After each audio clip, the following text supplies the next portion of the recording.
Hello students, today I am going to discuss a topic on tool typology. Now let's come to the introductory part.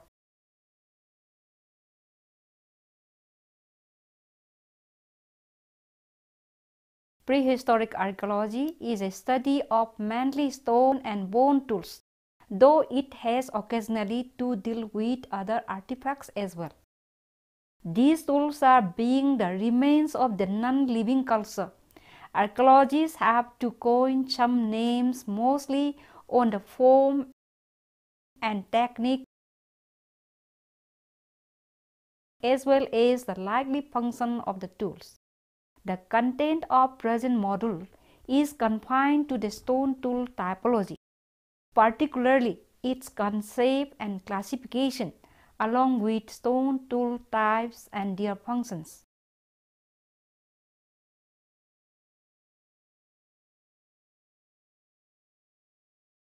Concept and classification of typology. Typology is the method the archaeologist uses to arrange the artifacts in a scheme to show gradual development or degeneration through time. It is frequently assumed that artifact types are self-evident groups of artifacts intended for specific uses. For example, projectile points, axes, burins, scraper, etc. Artifact types are conceived in terms of detailed set of similarities between numbers of artifacts, such that the degree of similarity between artifacts within the type group is greater than any similarity between artifacts in separate type groups.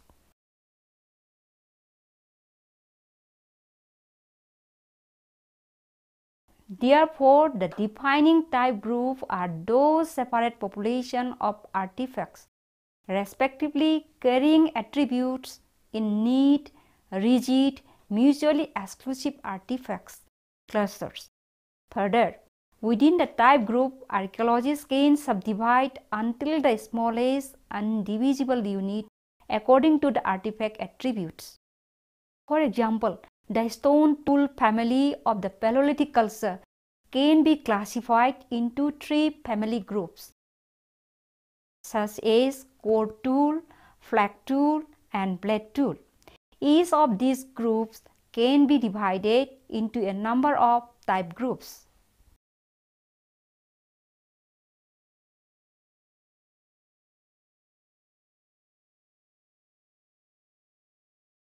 Now let's come to the next point, stone tool types and their function. The prehistoric stone age, based on the typo technology of the tools, is divisible into Paleolithic culture, Mesolithic culture, and Neolithic culture. Now come to the Paleolithic culture.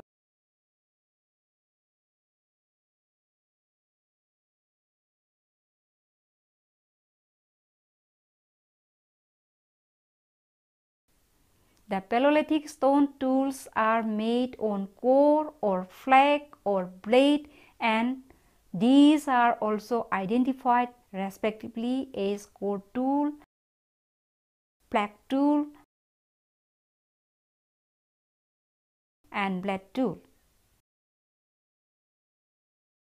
The characteristic stone tool type groups of the Paleolithic culture are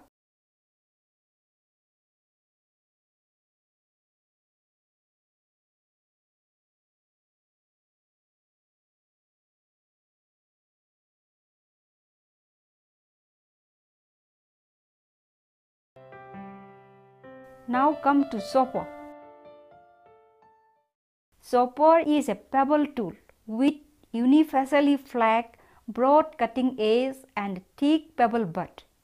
It could have been used in cutting of wood with the broad edge and with the thick butt, and smashing or cracking of the animal bone for marrow and the hard shell nuts. Now come to the chopping tool.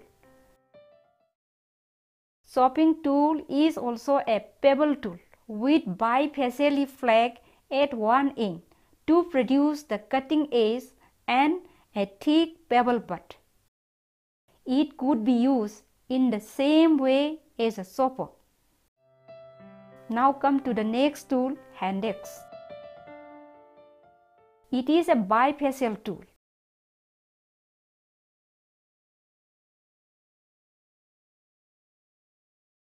And considered as all-purpose tool, such as digging up roots, cutting, and boring of the hide or animal skin, and smashing of killed animal. The thin, elongated handaxes like lanceolate could have been served as spearheads after being hafted to a shaft, while the ovate type of handaxe with sharp edges all round could be used as discs or disc-like purposes for hurling against an enemy, whether it may be human or animal.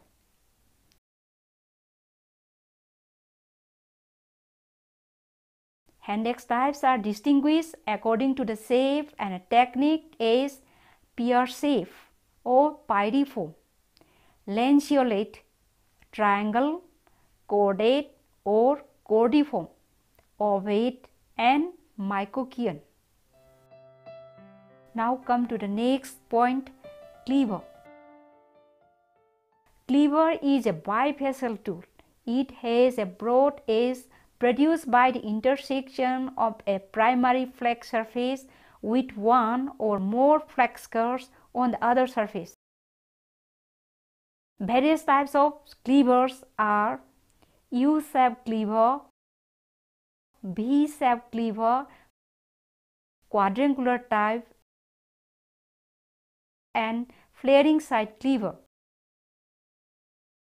Cleavers are used primarily in cutting or chopping purposes like dressing the animals for meat, splitting the trunks of trees and carcasses of animals, etc.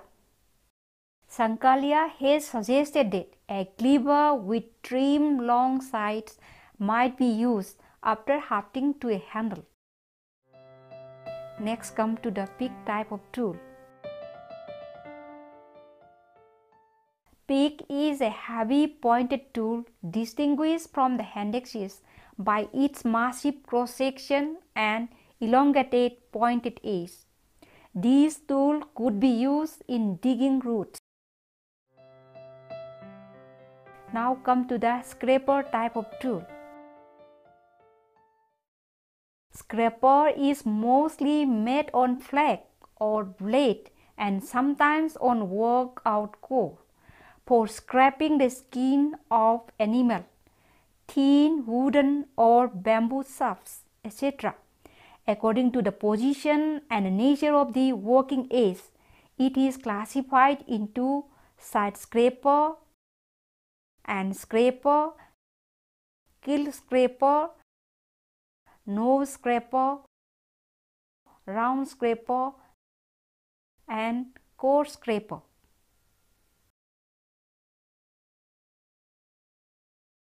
The side scraper is a tool made on a broad flag with the edge at one of the sides. The straight and convex side scrapers might be used in scraping by pushing the edge both forward and backward over the skin. The hollow or concave side scraper might be used for scraping away excess material on a spear shaft or bone artifacts in spoke-shaped fashion.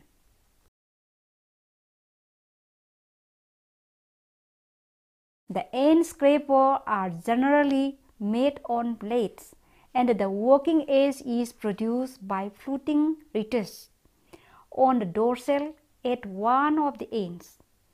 It might be used by holding the ventral side facing upward with the scraping motion towards the user. Blunt end scrapers could also be used to soften the skins after more rigorous cleaning away of fat and fibers by knife or sharper and scrapers. The keel scraper is made on a thick broad flake. The scraping edge is produced by fine convergent ridges, rising to a keel-like angle on the dorsal face. The nose scraper has a nose-like projecting edge produced by retouching between two side notes.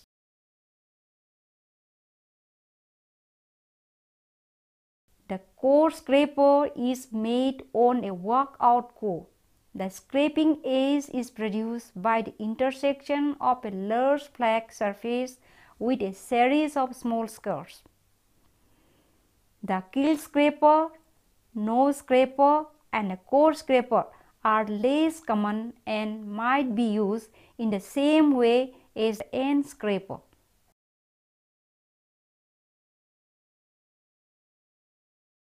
The round scraper is named after the presence of the scraping edge all round the flake. When the tool is very small, it is also termed as thumbnail scraper.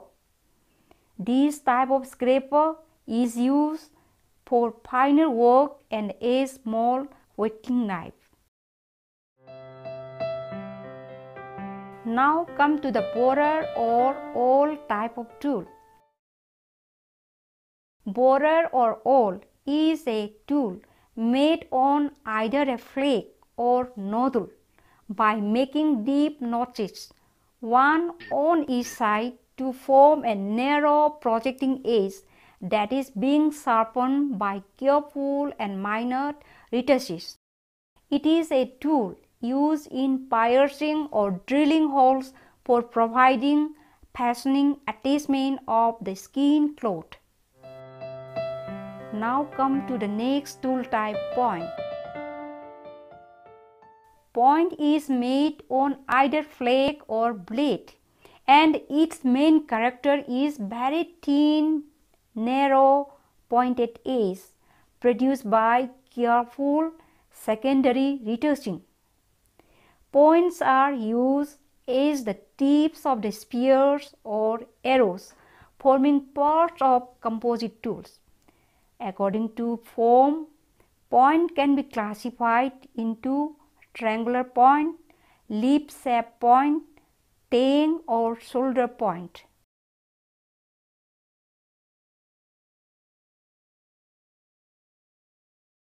Triangular points are one of the typical tool types of the Maucherian industries and also known as Maucherian point. Leaf-shaped point, particularly willow leaf or laurel leaf point, is made on a flake and bifacially worked, thin in section, sometimes with one end more pointed than the other. This type of stone tool is the characteristic tool of the Solutrean industry of the Upper Paleolithic culture and might be used as arrowheads and javelin heads.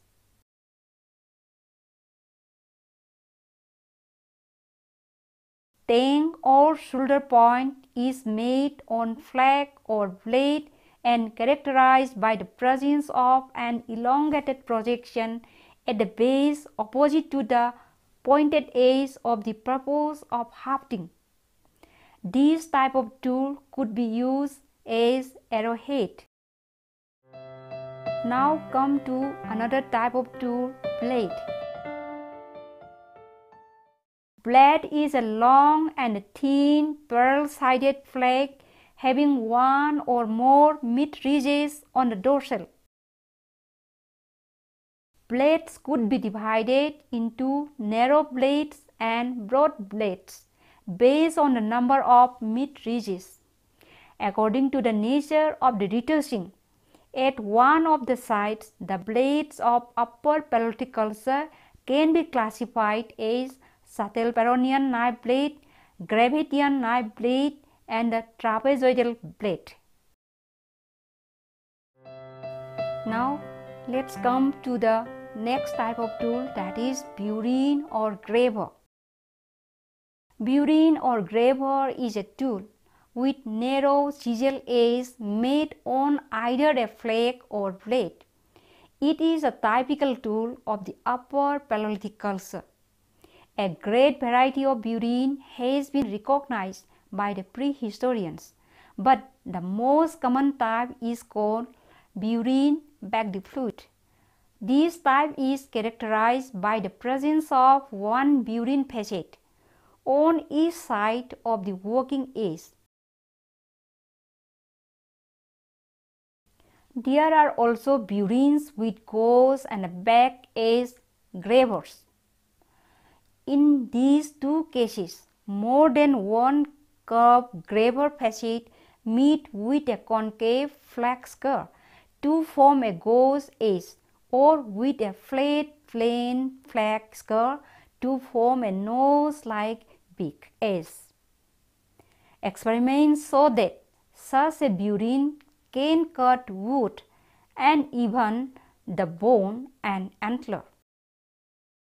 It was the invention of the BURIN that made it possible for prehistoric men to extend the range of materials in making tools like bone harpoons, needles, etc., as well as in the work of arts by engraving and sculpturing with a sharp BURIN edge.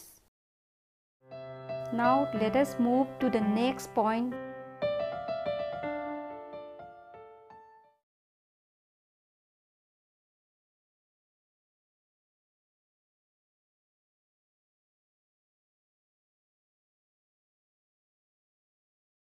Mesolithic culture is characterized by the making of microliths that could be used as composite tool. These are very small flat tools because of its smallness in size, and not a single microlith could be used as an effective tool, but used as composite tool after fixing them to a shaft or handle. Microliths have two broad categories as geometric and non-geometric microliths. The common type of the geometric microliths are triangle, trapeze, and lunette or crescent. In the non-geometric group, such regular geometric forms are absent. These microliths could be used as barbs of harpoon or sickle blade after hafting to a handle. Now let us move to the next point.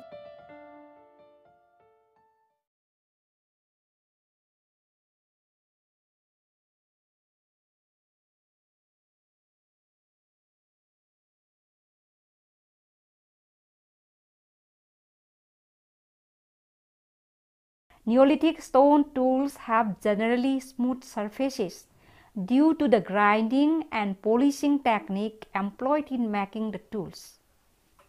The representative Neolithic tool type groups are Neolithic celt, tang or shoulder type of celt, chisel, ringstone, and quern.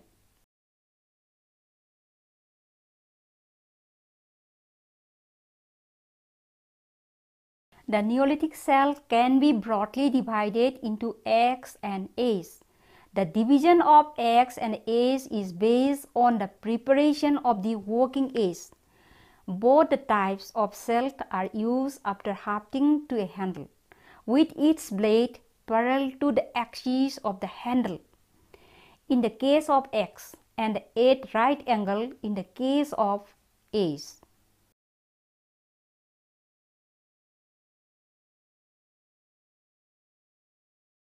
Next, we come to the tang or shoulder type of celt. The chief feature of this type of celt is the prolongation of the butt end into a tenon to provide a suitable shaft. Two varieties of this type of shell could be divided based on the nature of the tenon as simple shouldered shaft and rectilinear shouldered shaft. It could be used generally as edgewise. Next come to the chisel type of tool. Chisel is a narrow, cylindrical or rectangular stone tool with two of its sides tapering halfway to form the working edge, and opposite to this edge, the butt is generally thick for suitable hammering. Chisel could have been used in cutting across the fiber of the wood in the carpentry works, like making of the canoes.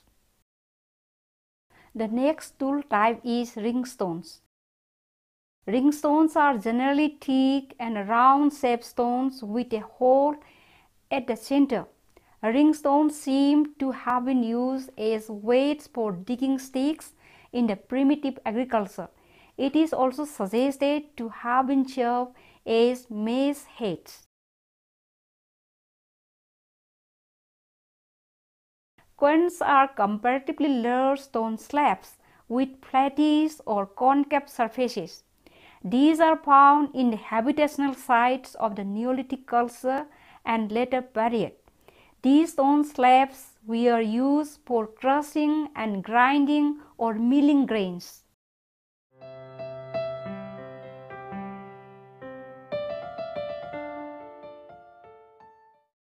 Now let us discuss on the concluding part.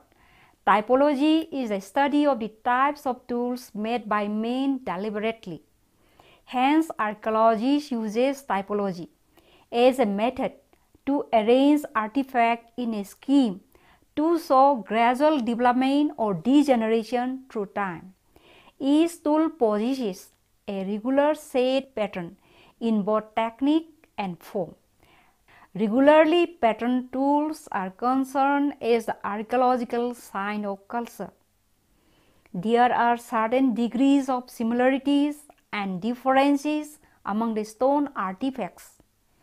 Based on these similarities and differences, artifacts are classified into family, type group, type, subtype, and variety, and each type or variety has its own function or functions too. Thank you.